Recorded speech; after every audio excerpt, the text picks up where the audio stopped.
Oimore nyaka Ramogi Juan kamoro mora ma intiere ageno ni odiechieng' mari odhiyo makare machiegni chenro mar ang'ich welo kama bende waikonu weche mathoth mosebedo ka wakolo kuonde mopogore opogore to wach maduong' ma wantiere godo dhiambo ma kawuono bende en jalup gavana ma Siaya mano William Oduolo koro thicho komara PC koda MCAs e county no nyaka Ramogi mage moko kuom weche ma wamiyo pek.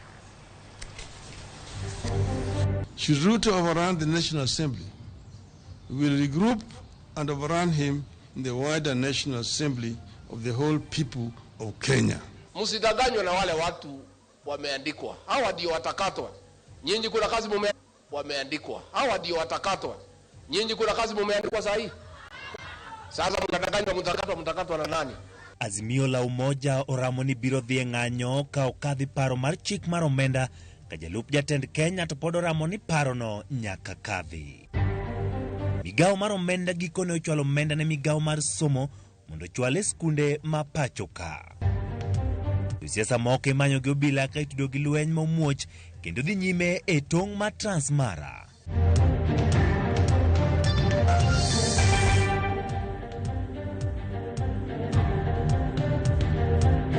Nyakora mogero kamano kuom yiero Ramogi TV ma chiegni winjo weche mago ma bende waikoni gi lakseche gi parni inyalo tudri kodwa kokal namba mar 360 yudwa achiel kachiel e YouTube page mar Ramogi TV, Twitter @Ramogi TV kod bende Facebook Ramogi TV. Nyinga Ochieng Emmanuel. Machiegni kendo nyaka Ramogi nyinga Simfros Okinda jaloko marwa Elizabeth Otieno. Kawachako ni MCAs duto magod bura ma Siaya ogoyo mbulu mar thicho ko jalup gavana mar county no William Oduol. Mabiro bang' komiti moyiedhi maneno no weche mani tudogo William Oduol pedho report margi kendo puodho paro mar gole oko e apisi. William Oduol koro ni lweto od bura mar Senate kama obiro ng'eyo ka koro owuok e apisi chutho kata oyo. Oduol osebedo gi ywaruok gi gavana James Orengo mo itudo gi mibadhi ka gikone weche olokorene kendo en ema ogole e apisi.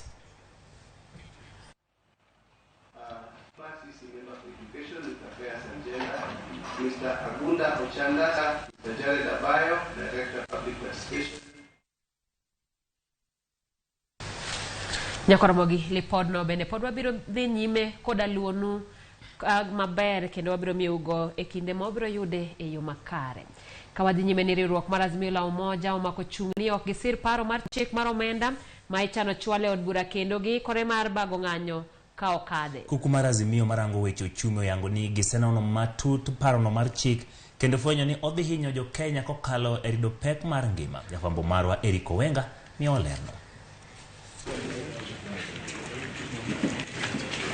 Seche matwak mapek dhi nyime e wi paro mar omenda ma higani jolony weche mag ochumi e riwruok mar Azimio ne okawo thuolo mar kolo matut paro ma chikno. Nyaka sani Azimio lero ni paro mar omenda no okoromo kaluwore kod kaka piny Kenya chalo e weche mag ochumi.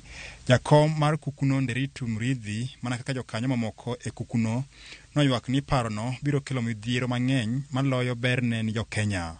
In most jurisdictions in the world, corporation tax is either higher or at the same level as personal tax. So it's not in many places where you will find that the employee is taxed at a higher level than the organization that they work for.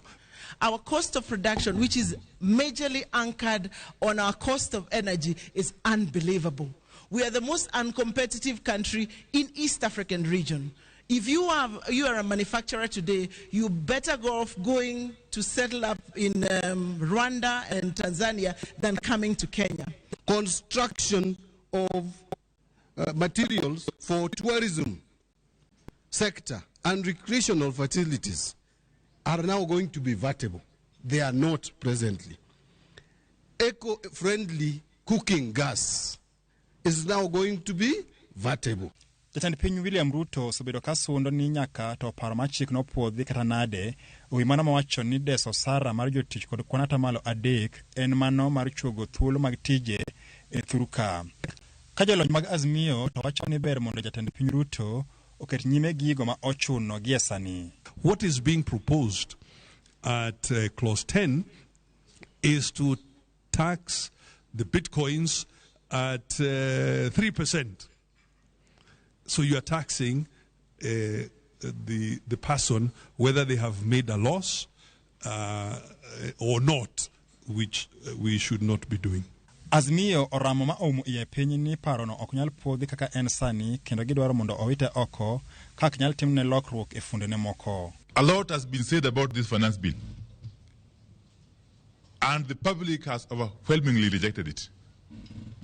And in our view, this bill is flawed beyond redemption. So we are going to reject it in total. We are not going to propose any amendment to it. As Azimio, we have said time and again that there is still time to withdraw this bill and bring it back in a form that is responsive to the plight of the people, in a form that is acceptable. Look at the arrogance with which they want to raise turnover tax for businesses from the current 1% to 3%. They are targeting small businesses by reducing turnover of taxable businesses from Kenya shillings 1 million to 500,000. With this, any small business that sells goods and services worth 1,370 daily will pay a turnover tax of 15,000 per year, regardless of whether the business makes a profit or not.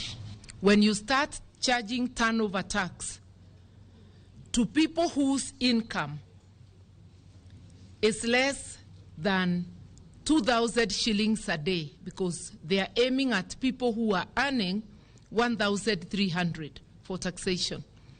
That's a person selling mandazi or chapatis on the roadside.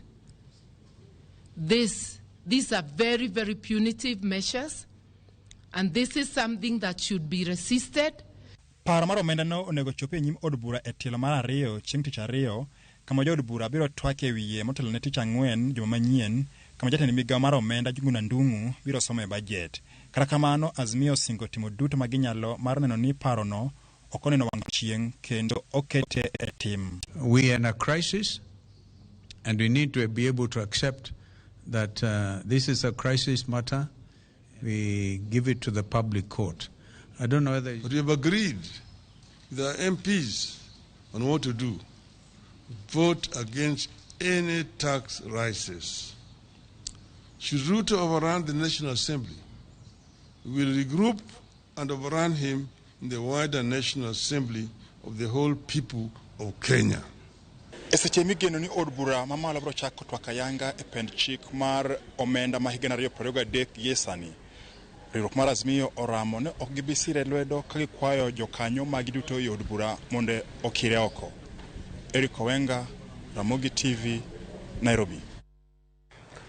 Jalup jatend piny Kenya Rigathi Gachagua omako chung' motegno ni sirikal mar Kenya Kwanza nyaka ne ni paro mar chik mar omenda ma ichano chwal e od bura okalo. Gachagua ma oloso e kaunti ma Nakuru e chenro mar sidho gedo mag dag mag stima Menengai owacho ni paro mar chikno ni kod ber lilo kendo kata chenro mar gedo mar udi ma igoyo mbaka ne pachoka en chenro mageto konyo e nyuolo thuolo mag tije. Kwa hivyo wabunge wetu wote wako sawa. Na katika hapa mlima ni 100 kwa 100.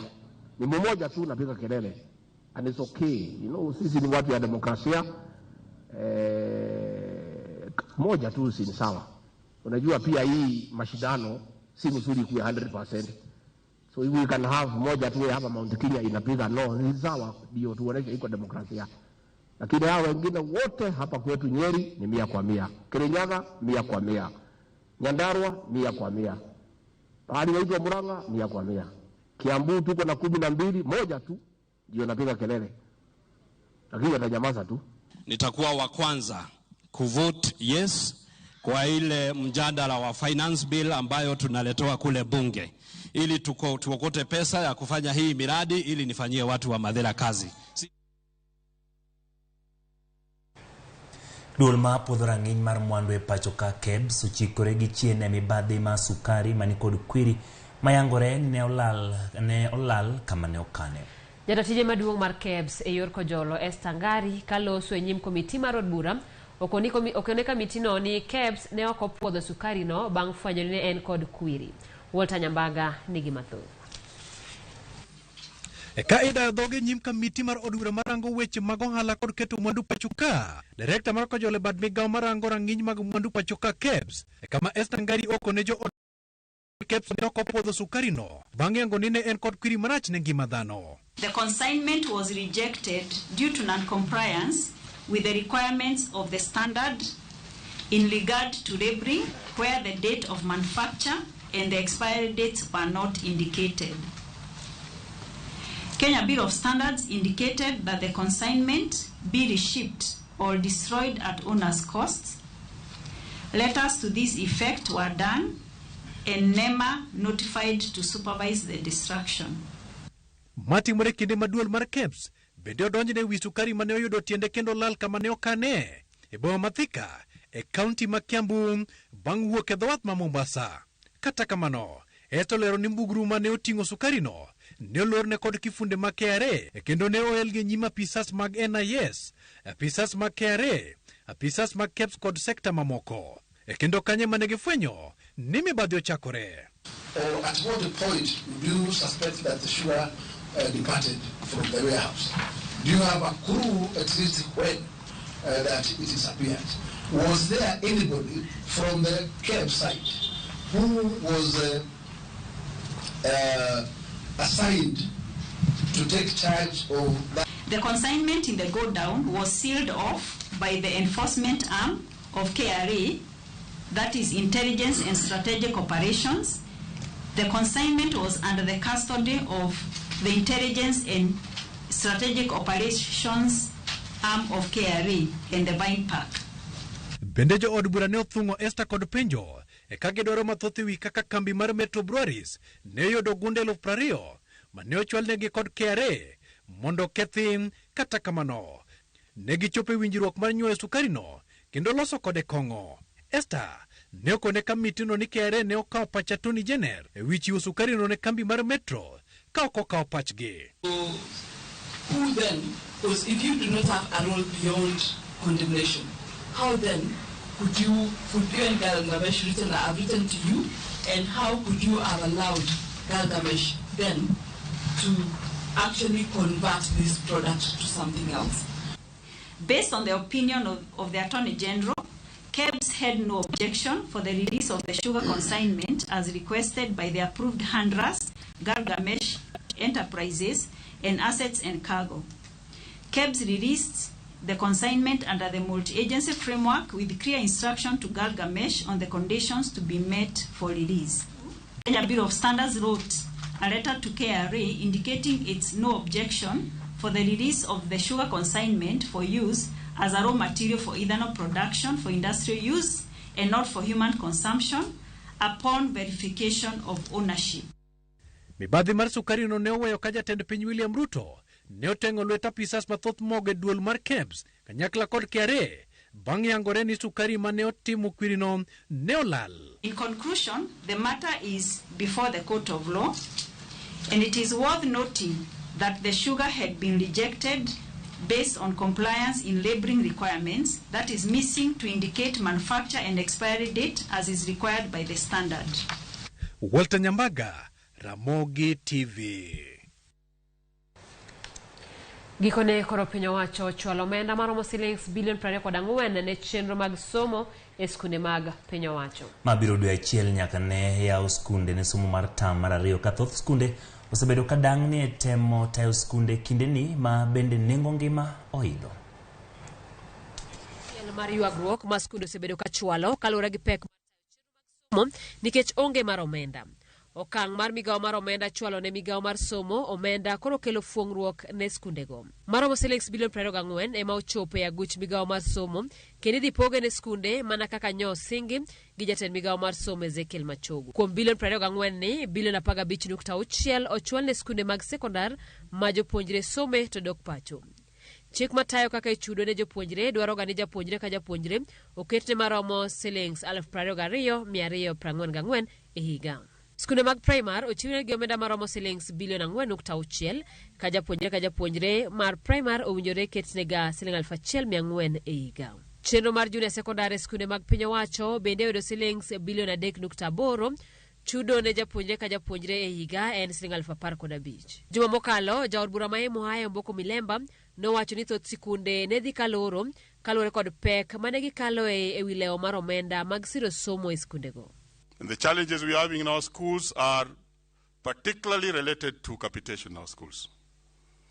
That to date, as we talk, the Ministry of Education and Government and Treasury and everybody concerned has not released funds to schools in form of capitation. Some of them are doing food rationing to the students.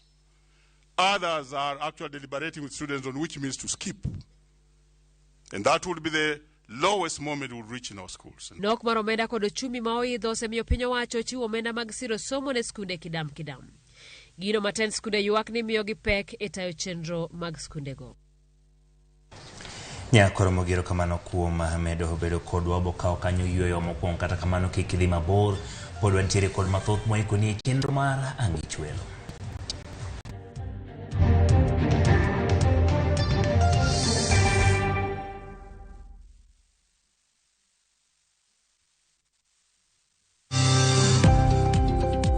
E ohala gi mwandu wakelo ni jolony e weche ohala. It is important mondo wan kaka joluo wabed gi dongruok. Wafwenyo ni adiera matut mag timo ohala. Tijni kidwa time en mana mashin mar luoko to gi kuminya yude pi. Wawuoyo e wi yore makare mag timo ohala. Kisechopo e level mabedo brand, ono bende gimoro amora mitimo en gima timo ang'o makelo pesa. Wakonyi dongo ohandi ka wamiyi yore mag kano mwandu. Investment group kawache mana gi nyinge no en choko pesa kasto ikete kamoro kasto golo nyinyo mabiro konyi e kinde mabiro. Omiyo wakwayo ni ji duto ket pesa gi e savings mondo wapuonji kaka gibiro tiyo kodo. Riwri kodwa chieng' tich ang'wen saa 1:45 otieno mana e Ramogi TV.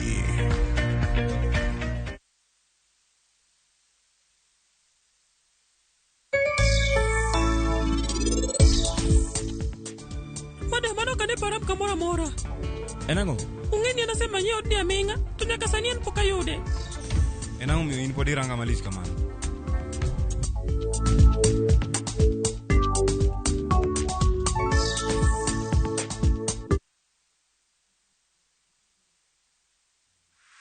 Is bad breath getting in your way? Freshmed mouthwash is formulated with fluoride and essential oils designed to fight bacteria that causes bad breath and tooth decay, working to give you a stronger enamel, fresher breath, and healthier gums. For better oral hygiene, try Freshmed today. Available in ice mint and spearmint flavors in all outlets near you. From Tropical Brands. Jijenge na shilingi 1,500 guaranteed kila wiki kwa kucheza Kaende Jackpot. Shiriki kwa kutumia 50 bob pekee, cheza na Autopic kwa kutuma neno KJP kwa 29063. Not for persons under the age of 18. BCLB number 416.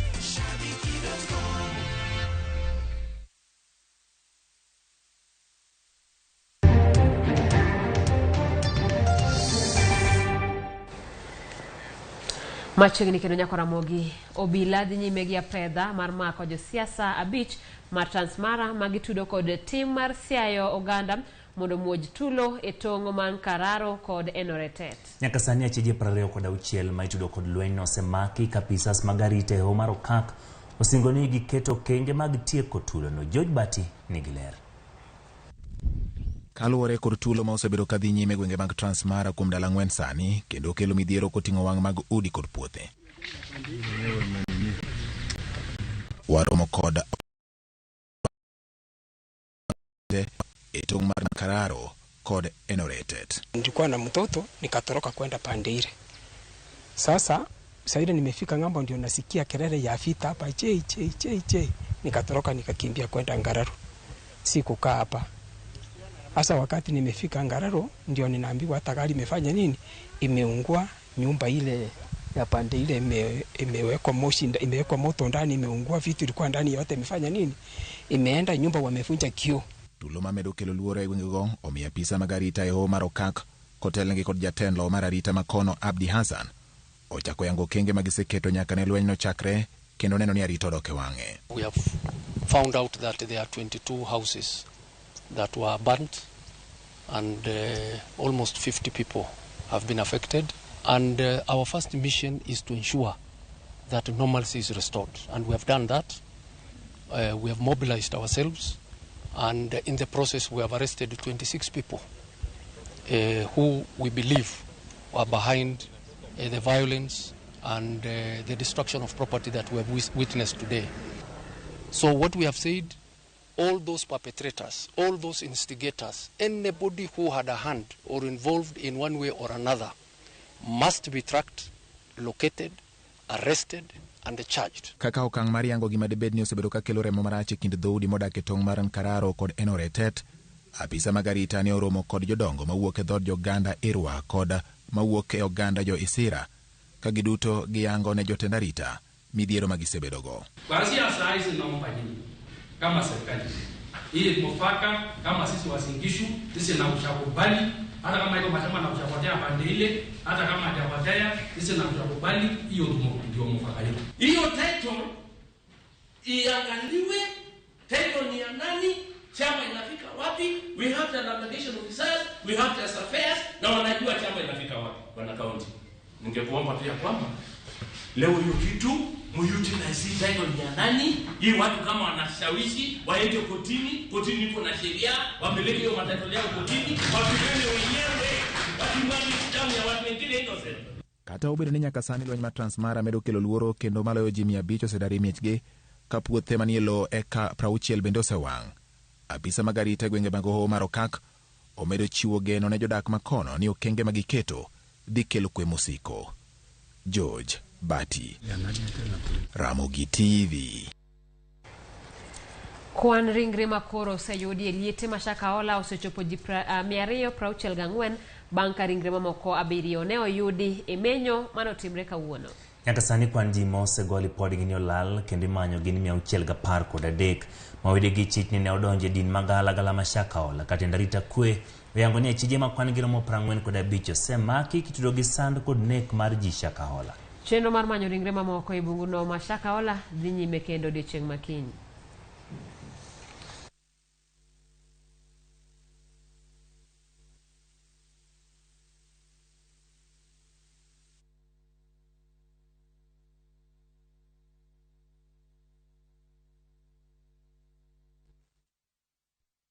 Eden migawo mar arita Kithure Kindiki ogolo chik mondo miyaw skunde mane olor ka koro yango ni piny owacho dhi gero kendo skunde ma okethi gi jomaundu mosebedo ka monjo gwenge ma West Pokot. Kindiki wacho ni jolweny ma KDF ibiro kony gi rawere mag NYS e chwalo gedo mar skundego kendo maromo shillings milion 100 oseketi mar gero.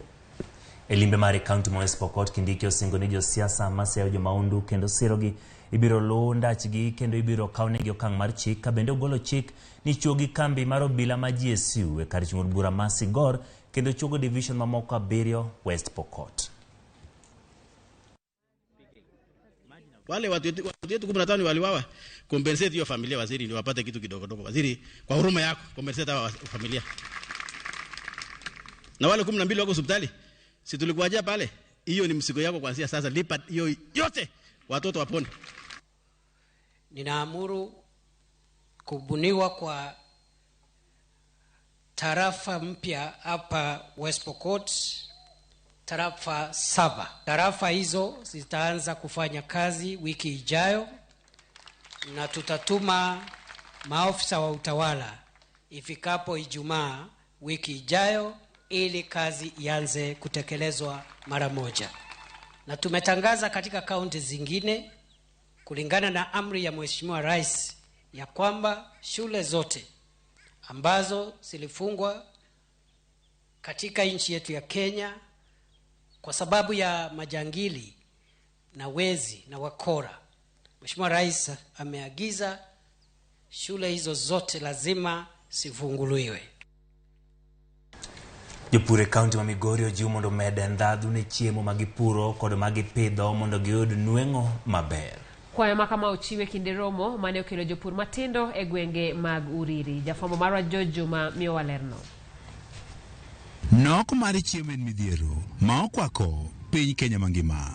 Kaunti ma Migori bende midhiero ni ok owe oko. E okang' mar kedo kod nok mar chiemo, piny owacho ka otenre kowego mok mago mag piny owacho osewuok oko mar jolwechego mag pur e kaunti ma Migori. Waseyudo ni ka japur ok otimo farming as a business to odhi lal mang'eny. Koro value addition kata agro processing watimo mondo wa add thamani ne product magwa. Jok mapuro chak mondo timne omendo bed value added, inyalo lose obed koka yogurt kata mala. Gima watimo maduong' wapuonjo farmers wa. Ka wasepuonjogi to gidhi gitimo e puothgi to giyudo chiemo yo makare. Chiwo puonj ne jopur en mokuom yorego ma gitiyo godo. E gwenge ma Kambogi sub-county ma Uriri, jopur matindo mawuok e sub-county ma Suna East kaachiel kod Uriri ne oyudo thuolo mar ng'iso kit pur kaachiel kod chiemo ma gipidho mar chiwo thuolo jowetegi mondo oyud puonj. Ne kaka wakelo mana improve kienyeji mano lony manyasani ok opidh gwen moko machon cha. Sani gima watimo gi value addition sana en rabolo. Rabolo ni kanyo chane wasebedo godo mang'eny kane osedhi ma olose mo osepidhe kendo koro wang'eny kode. Ne wakoso chiro kane logore gi jo brokers to gi black ne biro ne gikawo gi oko. Koro sani wakawo rabolo to wakelo gi kanyakla e cooperative kaeto kwasekuogo gi maber to ikawo gi to wakawo gi to watero gi e chiro kanyakla. Nyasi ni mani otele ko jatend migawo mar pur pith jamni kaachiel kod Dre County ma Migori Lucas Musenda ne olosi kod piny owacho mar County ma Migori ka otenre karuogno mar full effect. We have a very elaborate program where we are providing farmers with meals, hammer meals, for them to be able to make feeds for livestock, make feeds for chicken. We have promoted various farm production crops, animals. Jopur matindo maromo gana 15 ma osebiro kayudo tiegruok kaachiel kod kony mamoko kawuok korogno mar full effect wach tiyo kod lony manyasani osemedo nweng'o margi. Farmers mayutogi ni piny koro wamedo puonjogi kaka ginyalo pur manyasani manyalo miyo giyud chiemo safe nutritious food. Kata kamano giywak ne pod gikale midhiero mopogore opogore kadwaro margi en giyud jol kawuok kuom piny owacho. Sin to pod waonge go mak mana ni ka wadwa tiyo gi gigi to chuno ni wadhie e kar ng'ato emwatime value addition nikech pod waonge gi gigo. Mokwongo gikelwa jogo ma gilony mondo kel ji e kor gweng' mondo opuonj ji weche mag pur manyasani. Piny owacho mar kaunti ma Migori kowegigo mok mago mag piny owacho bende ne ojiwo jopur mondo koro bed kachopo e romo machal koda magi mondo gisom paro e wechego mag pur. Jojuma, Ramogi TV, Migori. Nyaka Ramogi wadano kawo yweyo machielo e chenro mar ang'echwelo kata kamano no kabende uorono ote kanyo YouTube marwa Sami Odak wacho Ramogi ler Mombasa County erokamano Judy Don wacho ne Semol ka an Migori kae. Timothy Obura Ramogi ler entiere Kajiado ka Byron Odhiambo wacho Ramogi ler Rongo Town. Evans Otieno wacho ne Evans Aimba Woduriri Ramogi ler Nairobi ka Enokolo wacho Ramogi ler e piny mar Mozambique. Daniel Owuor Kilifi na Mchumbi be wanene maler Kalamek Aguta aneno mos ka antiere Sindo. Jengat maluongre ni Aloyex wacho ni wuok moro be wacho ni gie sani ok nyal wuok ni odhi pangot Nairobi. Kako tekno adong mana dalero kamano kuom paro machal kamano. Evans Jasigomre neno makare injere Kariobangi South Nairobi. Iwacho ni Dani Lucia Otieno bende neno weche manyien mag ang'ich welo piny medo bedo matek lakini wan kode. Erokamano Evans Jasigomre. John Olwendo Inrandago ok ber obunge okal chik mar omenda kendo kik nyiewgi mondo migi us jo Kenya. Asiro chung mar Azimio tamre chikno Ruto kod jalup ne Gachagua ticho tamo gi bagni abaga. Mano kane Jolo Lwendo ka intiere Ndago wantiere kod ng'at ma bende luongre kaendi ni Ramogi TV. Rigadi jalup jatend piny owek chuno wagi gik ma ok wanyal siro. Mano Isaac Sala mar Kabondo Misambi intiere chendo gi Bishop Joseph Nyaura kaachiel gi Juma Salro kamano kuom keto Ramogi TV nyaporo mga juang kikidhi mabor pod wantiere kod mathoth ma ikuni e chenro mar ang'ich welo.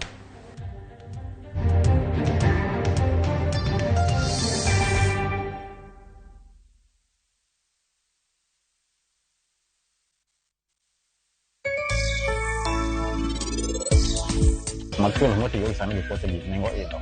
Kedi yudo ka gimo ka gam ton 5 liters ne yuso na gimo 1,300. Sani yuso na 1,900. Materials idho lakini wacha kiko ni ngato kata 1,800. Oyuak koro bang' mucha kuduo kendo bagen ucho kata 1,500. Ohala nyaka ing'ini to gini nawaro gi pesa di. Ka use pesa makama to modong' ni en yenyo mane wiye. Sama ng'ato tiyo TV kelo ni en okia gimarach. To gima bende nyaka ing'e ni ng'ama nera kata mayuda. Dial *334# to enjoy 1 GB at 50 Kenya shillings for 24 hours. Bundle exclusively available on Airtel Money. Winam Cinema, biro bedo kayangu ni gik manyien. There is this beautiful flower in your garden that is worth being plucked.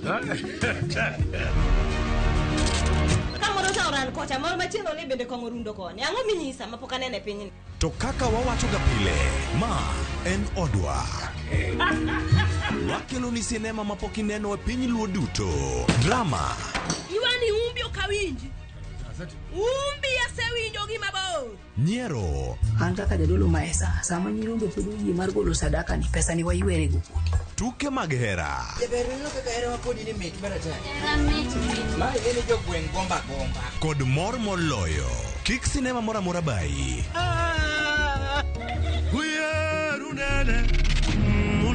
Ket wang'e wang' jowi mari mar Ramogi. Chieng' Jumapil, saa 2:15 otieno. Ma en odwa.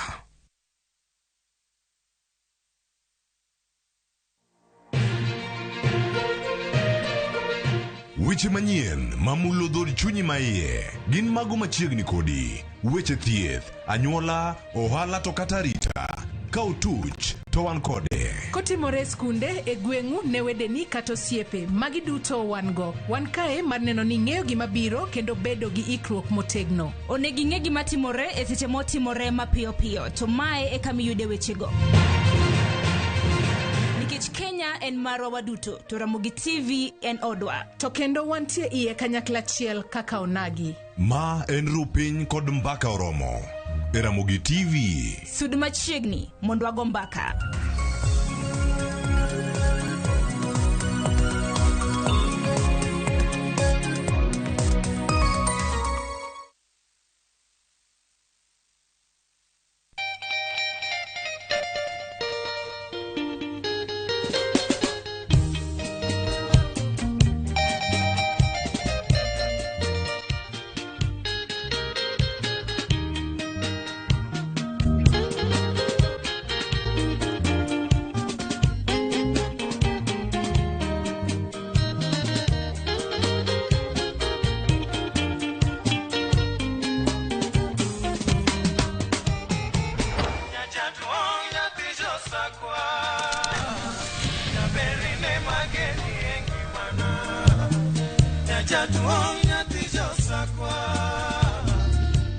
Radio Ramogi, Kartun Jaluo. Radio Ramogi.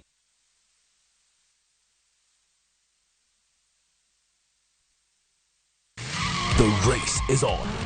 The engines are racing, gear switching, and the crank is shafting. The crowd is screaming, feet following, eyes following. The air is vibrating. The ground is reverberating. The speed is alive. The kings of the track are here again. Feel the roar.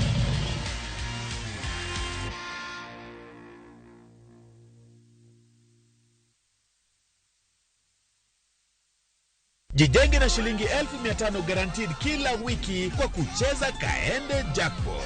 Shiriki kwa kutumia 50 bob pekee, cheza na Autopic kwa kutuma neno KJP kwa 29063. Not for persons under the age of 18. BCLB number 416.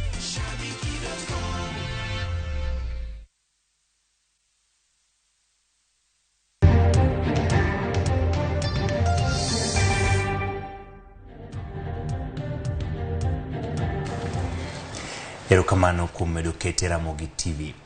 Johala, jolupo kaachiel kod jopith rech mawuok e dhowath ma Ogal, sub-county ma Kisumu West, opweny puonj ma giyudo ewi kaka ginyalo bero ngimagi kod tijegi mag nam. Nyakalondo mar Ramogi ne omakore gi jolony mopogore opogore mar chwalo puonj makamano. Millicent Adhiambo miyo waler mathoth. Bang' tho marriage mane onene gwenge ma Kisumu kod Siaya e giko higa mokalo, noyangi ni dho wath ma ogal emane oyudo lal gi atamalo modhuro. Penjo mane onyiedhore en ni ka bende jogo mogeno yutogi kuom pith rech ne biro yudo resruok, to ang'o mowinjore ne koro otim. Mae momiyo nyakalondo mar Ramogi kane otelnegi kod jatend nyakalondo no Victor Otieno Juma kod jolendo mamoko kaka Dori Nyarokumu kod Minjaki ne owendo dho wath ma ogal.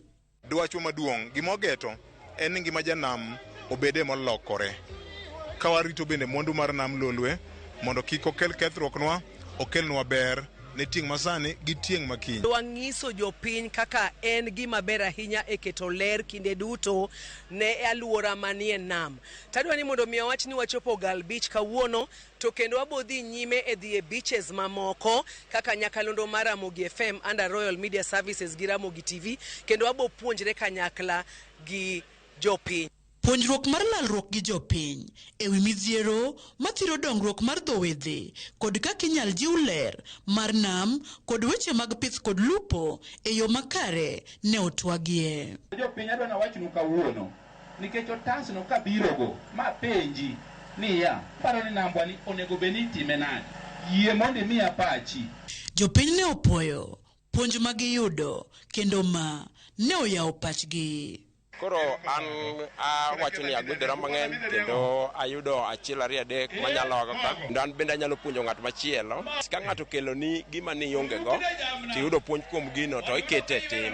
Gima onego bed ni watim wakwayo, onego watim gimoro ni sensitization. Nikech kata chiemo mar rech wayudo ni wan go mana ka. Kwayo mwanyalo kwayo ni gik mwawinjogi kik giwakaw gi for formality. Wa implement gi. Bang' ma wadhi bedo gi lokruok, joman ka owinjo puonj ma Ramogi TV okelo plus Ramogi Radio. Jakom mar dho wadhno Moses Owino oyango ni giseketo okenge mar bero alwora mar nam kod jolupo. Anwang'o ni kakwan jolupo wasebedo kwaonge gi saga no waseketo in place kendo dhi mbele in the near future wabro bedo maber kabisa.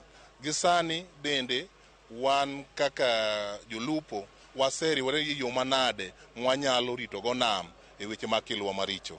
Jotim nonro mawuok e bad migawo mar KM Free ojiwo oganda mondo lok timbe makelo chido mar nam lolwe. Sani wadwa ni kata wamed technology wati gi drone mondo wang'e kaka jopiny no wacho, mondo ging'e sama kata muya marach ma nyalo nego rech lokore to gibed ka ging'eyo. Ka waendelea timo gik ma watimogo to bro bedo marach mbele kae. Tend kaunti ma Kisumu bende okoni oseloso kuonde tiegruok ne jopith rech mondo giyud lony mowinjore kendo yudo okumba mar timo ohala. Wase loso schools, farmer field schools ariyo mapuonjo jopith rech e yore mabeyo minyalo pidhgo rech. Wase tudo jonam gi banks manyalo konyo jorech in case gima chal kamano timre kendo, to dhi yudo ka gise kao okang' mar kao insurance mondo manyalo konyogi ka gilal. Millicent Adhiambo, Ramogi TV, dho wath ma ogal, Kisumu County. Midhiero mar taka madonje na mataro kachiel kod lokruok ma kor lwasi oyangi kaka moko kuom midhiero mamedo rocho ngima chwech manie nam to chutho kwan mar rech. Magi ne oyangi e boma ma Mombasa kama ne obagie nyasi mar hingo odiochieng' nembe ataro midendo ni World Oceans Day, nyasi ma bende ihingo e piny mangima. Joja oko nigi ler mathoth kowuok Mombasa. Nam ataro kae chenro mag lupo kod mago mag wuoth meli dhi nyime makare ka giwie malo to nam neno maler. Kata kamano, jolony koni midhiero maduong' nitiere e bwo nam kuma gikoni taka obigore kendo rocho ngima rech kaachiel kod chwech mamoko modak e nam. Lokruok mar kor lwasi bende gikoni en midhiero maduong'. Climate change inatuadhiri kwa sababu kuna mabadiliko kule ndani ya bahari. Ukiangalia zile corals wavuvi walikuwa wanaenda pale, kulikuwa kuna zile corals ziko hai. Samaki wanakaa pale, wanapata chakula, wanazalia pale, na kuna habitats nyingi ambazo tunapata pale. Ndio tunasema kwamba climate change imebadilika, maana zile corals zimebadilika rangi, zinakufa kwa sababu ya joto, na pia samaki nao pia wanapotea kwa sababu joto limekuwa. Tumeangalia kwamba kuna a lot of plastic pollution ambao tumekadiri kama 37,000 tons zinaingia kwenye bahari kila mwaka, na hizi plastics zinatoka kwa just human behavior ambayo tuna dump machupa, kama ni chupa za kunywa maji, kuna mambo ya sanitary pads, kuna mambo ya plastic bags ambazo tunazitupa. Kwanza tukiangalia kama sisi upande wa uvuvi, tunakuwa na wale ambao hawatumii zile nyenzo ama ule uvuvi ambao unastahili, wanatumia uvuvi haramu. Kwa kizungu tunasema wanafanya ile IUU fishing, illegal, unreported and irregulated fishing. Kopogore gi rocho ngima rech kod le mamoko modak e nam, luoro mantiere en midhiero mag taka to chutho mag plastik, bende kidek rocho ngima oganda mathoth to chutho mago machamo rech. Tumeweza kuthibitisha kwamba hizi microplastics zinapatikana kwenye hawa wanyama wadogo, na sasa zikiingia kwa hawa wanyama wadogo, it means zimeingia kwenye food chain. Manake wale samaki wadogo wakikula hizo plankton na samaki wakubwa wakule hizo samaki ndogo, unakuta hizo plastics zinaingia kwenye food chain na zinaweza eventually zinaingia kwenye sisi binadamu. Uchafuzi ni mwingi. Jambo la kwanza tunaangazia plastic, sababu tunaambiwa tunapoendelea kufika hiyo miaka ijayo, wavuvi watakuwa wanavua plastiki badala ya kuvua samaki. Lazima tukaze mshipi tuweze kuweka mikakati kwamba wananchi wasiweze number 1 kuweka direct sewage kwenye bahari. To kata bang' piny owacho chugo chik makumo wach tiyo gi plastik, gikoni nyao pod nitiere e keto tim chike makamago. Kata kamano, gikoni gimor gi okange mar riwruoge mopogore kao mar temo bero lwasi kod alwora mag nam. Tunafanya mambo ya coral restoration ili tupande corals, zile artificial corals, kwa sababu tukiangalia hizo corals zinavyokufa na hazimei, kunaona corals ikitaka kumea tena ikifa inachukua miaka 10, ndio hiyo corals ambayo imekomaa kiasi cha kwamba samaki watakuwa attracted waende kula chakula pale ndani. Kwa hivyo sisi tunafanya juhudi, tunapanda mikoko. Okang' mar piny owacho singo bero chenro mag yuto mag nam midendo ni blue economy ikoni en achiel kuom yore mageto bero ngima jo Kenya mathoth e yor yudo chiemo moromo masani en midhiere pacho ka achiel kod thuolo mag tije. Ukiangalia katika public beach utaona photographers wako hapa wanakula kwa sababu ya hii bahari. Ukiona pia utaona hawa wanawake ambao wanafanya biashara zao ndogo ndogo, wanapika viazi, wanafanya biashara ambazo za kuuza manguo. Katika utalii inatuletea manufaa katika maisha yetu na watu wengi wamejiajiri. Na kwanza tukiangalia sehemu ya kwanza ni chakula. Viumbe vyote haya ambavyo viko katika bahari hile, ikiwamo samaki na wale ambao pia wako ndani yake wana uhai, tunatumia kwa chakula. Pia uchumi wetu unakuzwa kupitia kwa utalii. Tunaweza kutumia bahari kwa utalii tukapata mapato ambayo pia yatatuwezesha kukimu maisha yetu. Chilo madonjo e nam kaachiel kod lokruok mag kor lwasi moko kuom gigo mikoni osebedo ka rocho kwan rech manie nam kaachiel kod chwech mamoko. George Aoko, Ramogi TV, Mombasa.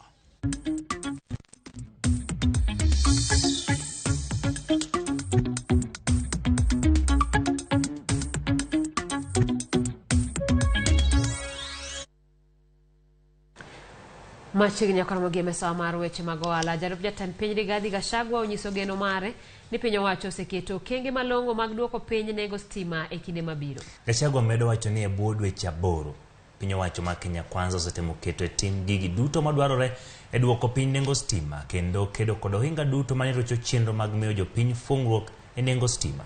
Wach makamano bende osir lwede kod jatend migawo mar teko sitima kana mar teko Simon Chelugui ma osingo ni piny Kenya dhi tiyo kod teko mar chieng' kod yamo kochopo higa mar 2030.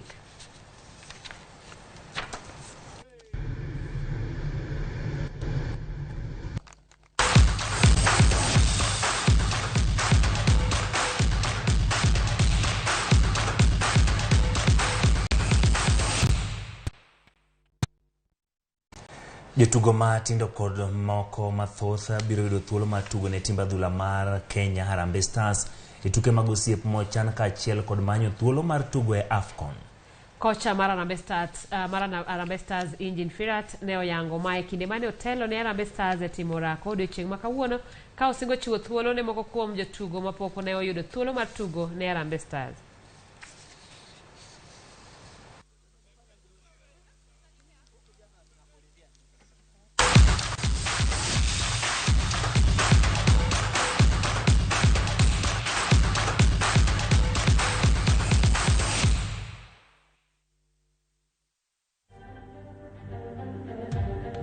Erokamano nyako Ramogi kuom bedo kodwa e chakruok nyaka giko mar weche manyien moikoni chenro mar ang'ich welo wachako rum kendo saa 3 nyinga Ochieng' Emmanuel. Nyako Ramogi mano bende makelo giko mar ang'ich welo nyinga Simfros Okinda jaloko marwa Elizabeth Otieno.